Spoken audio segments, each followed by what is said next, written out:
Option scheme, जिसके माध्यम से आपके जो हमारे जिनका संबंध उस स्कूल से रहा है, चाहे और तरीके से भी अगर वो कंट्रीब्यूट करना चाहते हैं, चाहे वो कोई पत्रकार बंधु है, चाहे वो कोई, मैं समझता हूँ, पॉलिटिकल आदमी है, वो भी अपने स्कूल को अडॉप्ट कर सकते हैं ताकि उस स्कूल के विकास में, उसके स्कूल के डेवलपमेंट में वो भी अपना बहुमूल्य योगदान दे।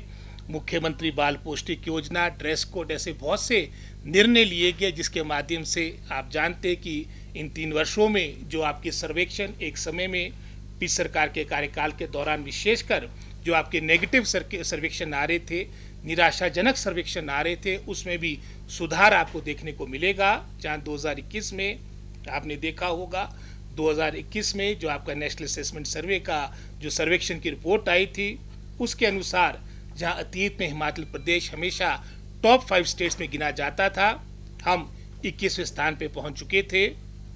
आपकी परख की रिपोर्ट, ये भी महत्वपूर्ण आपकी रिपोर्ट है जिसके माध्यम से पूरे भारतवर्ष के हर प्रदेश की जो शैक्षिक स्थिति उसकी बारे में आपको जानकारी मिलती है।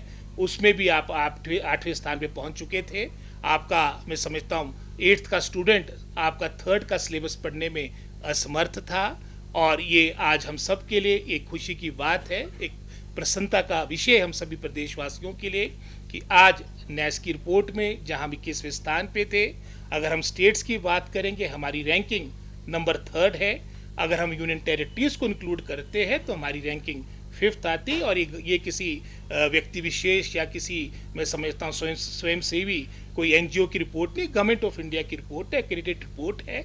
इसी तरह से परख के अनुसार भी आपकी जो असर की रिपोर्ट आपने देखी होगी, उसमें भी रीडिंग और लर्निंग लेवल में हिमाचल प्रदेश को केरला से भी बेहतर आंका गया है। लेकिन जैसे मैंने पहले कहा, अभी बहुत कुछ करना बाकी है, ये शुरुआती आपके संकेत है। और इसी तरह से आज हिमाचल प्रदेश को टोटली साक्षर, टोटली लिटरेट स्टेट के रूप में भी घोषित किया गया। आप जानते हैं कि 1947 के हिमाचल प्रदेश की अगर आप बात करेंगे, उस वक्त आपकी जो पूरी लिटरेसी रेट हमारे प्रदेश की राष्ट्रीय स्तर पे जो 13% थी, आपकी हिमाचल प्रदेश की मात्र 7% के आसपास थी। और अगर हम उसमें महिला वर्ग को जोड़ेंगे, सिर्फ 2% के आसपास आपकी लिटरेसी थी।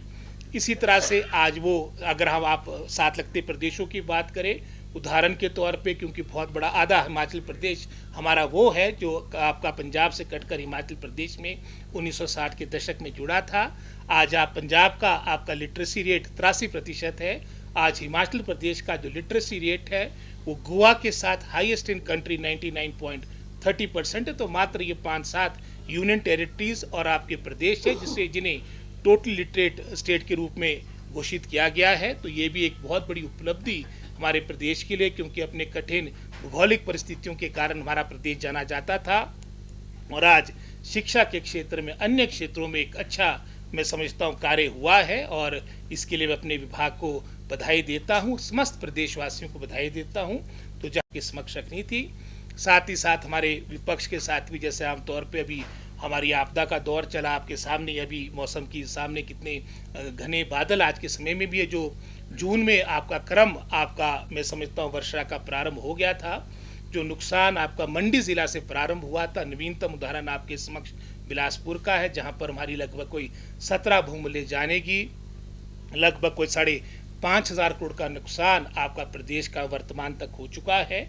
और साथ ही साथ, और अगर हम डेट्स की बात करेंगे तो 2023 में जहां इंफ्रास्ट्रक्चर का लगभग कोई 10-12 हज़ार करोड़ के आसपास का नुकसान हुआ था, लेकिन जो जानी नुकसान हुआ है वो 2025 में 2023 से अधिक हुआ है। लगभग कोई 500+ एक्सीडेंटल डेथ्स को भी मिलाकर आपकी जो संख्या बन रही है वो 500 से अधिक बन रही है। तो बहुत बड़ा, मैं समझता हूँ, एक चिंता का विषय भी है। लेकिन सरकार अपने स्तर पे पूरा प्रयास कर रही है। हालांकि आप जानते हैं कि अगर आप PDNA की बात करेंगे, आपकी गवर्नमेंट ऑफ इंडिया ने स्वयं इस बात को असेस किया था कि लगभग कोई 10,000 करोड़ का नुकसान इंफ्रास्ट्रक्चर का हिमाचल प्रदेश में हुआ है। हमें जो राहत मिली वो आप जानते हैं, वो 2025 में मिली। और 25 में भी जो राहत मिली है उसमें मात्र, जहां 2,000 करोड़ की बात करते हैं, उसमें से 2,000 करोड़ में से 500 करोड़ तो वो है जो प्रदेश सरकार का अपना है। लेकिन जो भी केंद्र से हमारे को मिला है मात्र 400 करोड़ के आसपास की राशि मिली है।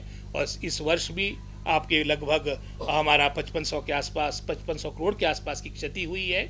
और जहां 2023 में प्रधानमंत्री जी नहीं आ पाए थे, लेकिन इस दफ़ा तो वो भी स्वयं सारी बातों को देख के गए हैं।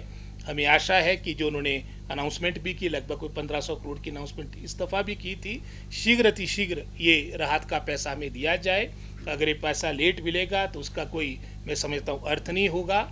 और आज हमारे विपक्ष के साथ इन बातों को लेकर जहां गवर्नमेंट पे अटैक कर रहे हैं, लेकिन साथ ही साथ ये भी देखिए जो केंद्र के द्वारा जो हमें राहत मिलनी है, जो हमारी मदद समय पर होनी चाहिए, उसमें जो अभाव 2023 में देखने को मिला है, वो वर्तमान में 2025 में भी कोई ज़्यादा बेहतर स्थिति नहीं है। अभी भी कोई, मैं समझता हूँ, जो पैकेज की मांग वर्तमान सरकार कर रही है, हिमाचल प्रदेश की जनता जनार्दन इस बात को लेकर केंद्र की तरफ देख रही है। जहाँ प्रदेश सरकार ने अपने स्तर पे जो हो सकता था, उदाहरण के तौर पे जो रिलीफ मैनुअल में संशोधन किया गया,